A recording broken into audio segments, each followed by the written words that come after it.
Baik, Bapak Ustadz Nasir Jamil, kami persilakan.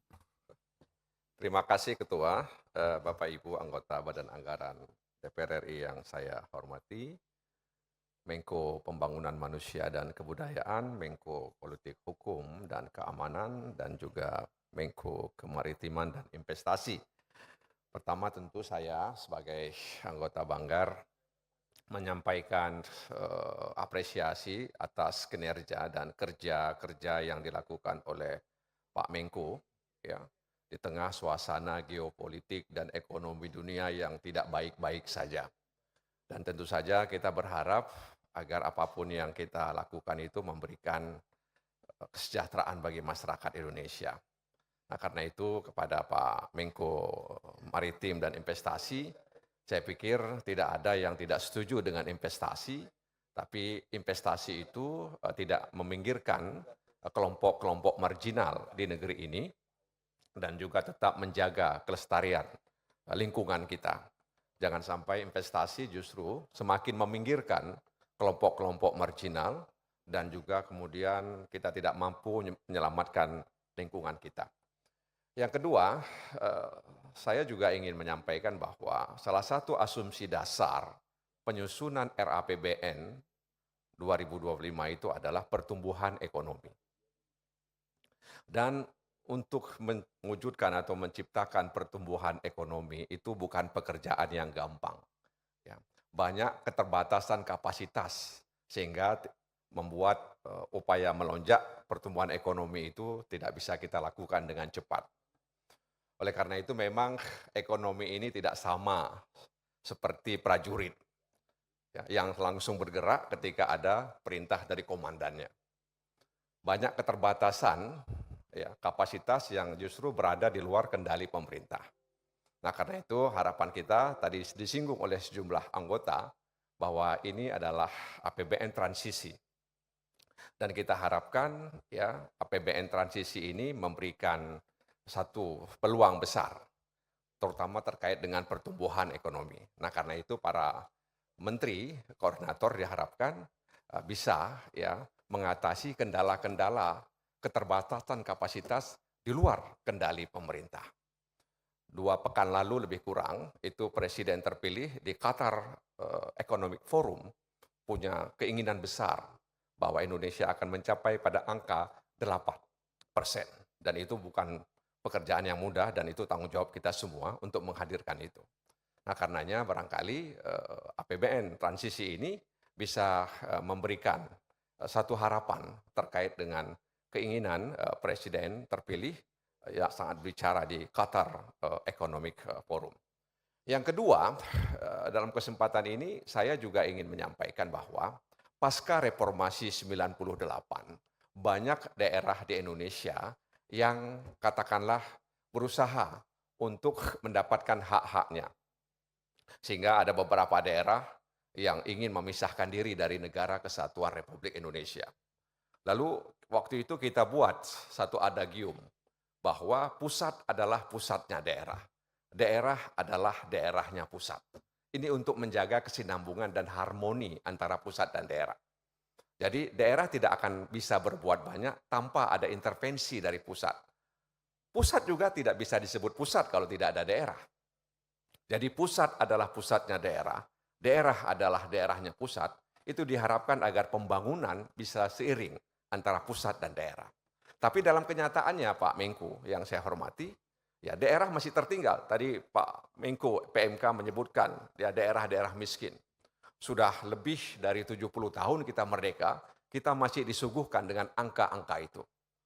Ya tentu saja ini bukan hal yang mudah untuk kita atasi soal kemiskinan. Meskipun sejumlah sosiolog itu mengatakan masih ada fungsi-fungsi orang miskin di satu negara.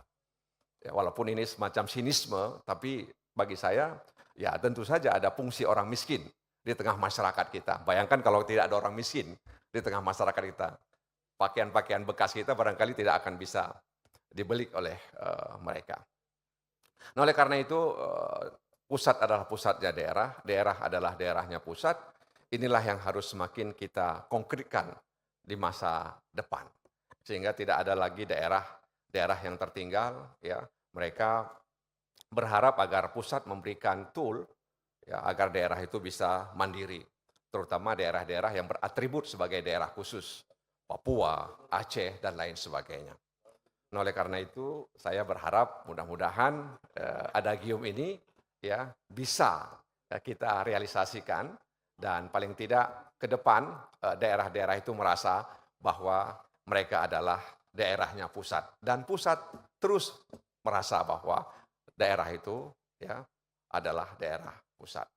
Dan mudah-mudahan dalam kesempatan ini saya juga memberikan harapan ya kepada kita semua, terutama bagaimana nasib nelayan dan petani.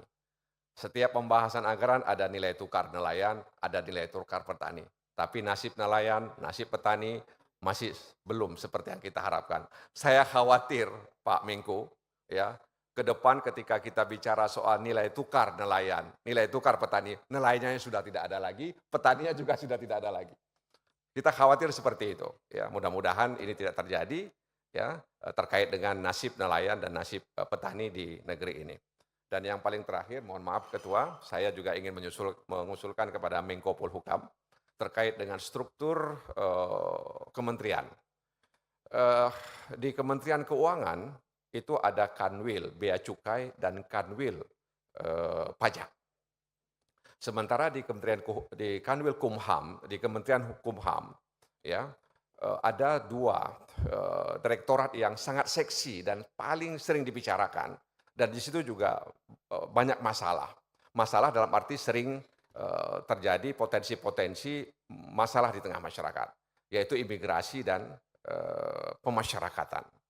Ya, mungkin perlu dipertimbangkan ya ada kanwil pemasyarakatan ya yang berbeda dengan kanwil Kumham. Ada kanwil imigrasi karena imigrasi ini adalah tempat di mana orang masuk dan orang keluar. Ya. Pemasyarakatan juga orang bermasalah semua di dalamnya.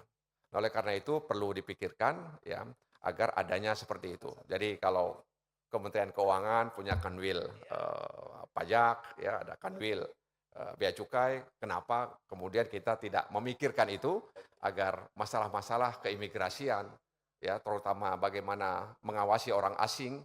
Saya ingin katakan kepada Pak Menko, PORA, ya pengawasan orang asing itu juga mengalami ya jalannya lambat sekali karena keterbatasan biaya dan lain sebagainya. Dan yang paling terakhir saya juga ingin sampaikan kepada Menko Polhukam soal nasib pengungsi Rohingya yang ada di Aceh sana. Ya, karena apa? Karena ternyata Perpres yang mengatur pengungsi itu tidak mengatur soal pencegahan dan kewenangan masing-masing organisasi atau lembaga yang mengurus itu. Akhirnya mereka ya terabaikan dan berpotensi terjadi masalah sosial di sana. Bahkan sebagian besar sudah ada yang kabur entah kemana. Demikian mudah-mudahan kita semua bisa melewati APBN transisi ini dengan baik dan memasuki tahun 2025 dengan harapan yang besar untuk masyarakat Indonesia. Terima kasih Ketua atas kesempatannya. Wassalamualaikum warahmatullahi wabarakatuh.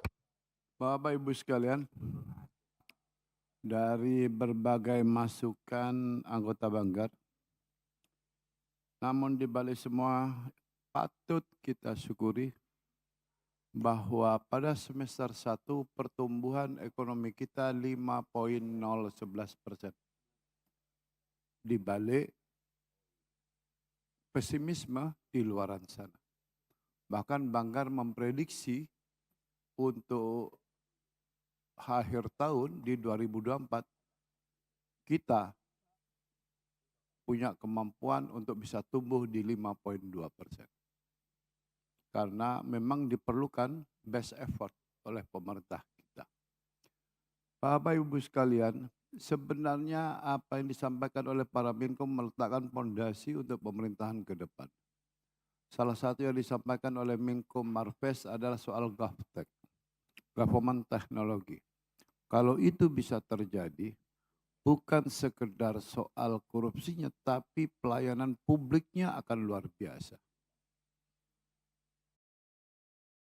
Mudah-mudahan karena kami sempat diskusi juga dengan Menpan RB, yang insya Allah sebagaimana disampaikan oleh Menko Marves, dalam waktu dekat itu bisa menjadi ikon kita bersama Gaptek itu.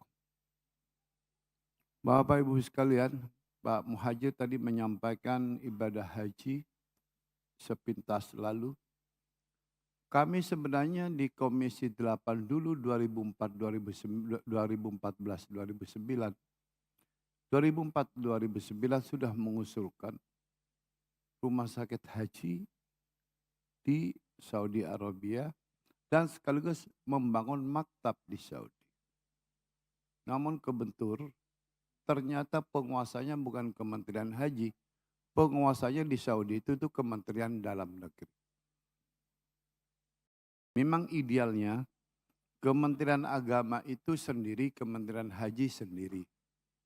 Tapi karena saya bukan pemenang, saya tidak berani, Pak. Boleh, usul boleh sih, Pak. Usul boleh.